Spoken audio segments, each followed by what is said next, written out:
Hi guys, welcome to my new channel Bhojpuri inform. सब लोग स्वागत है। आज हम आप लोगों को वीडियो दिखाना है। आज हम बात करने वाले चंदन चंचल की सगाई की होने वाली के बारे में, जो कि पटना आज हो रहा है सगाई चंदन चंचल जी का।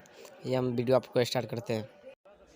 हाय दोस्तों, अगर आप इन्हें नहीं जानते हैं तो आप लोग को बता दें, ये वही स्टार हैं जो गाना गाए थे देवरा रोहिणी चटना। फाइनली चंदन चंचल जी हैं, जो कि अभी पटना में इनका सगाई हो रहा है। ये वहीं का वीडियो है, आप लोगों को बता दें। भोजपुरी इन्फॉर्मेशन की तरफ से आप ये वीडियो देख रहे हैं। अगर ये मेरी वीडियो पसंद आएगा तो प्लीज़ मेरे वीडियो को लाइक कर दीजिएगा और मेरे चैनल को सब्सक्राइब कर दीजिएगा।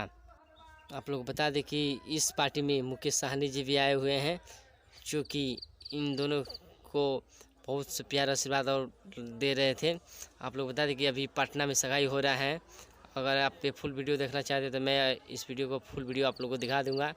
मिलते हैं, तब तक के लिए बाय। नेक्स्ट वीडियो में ओके बाय।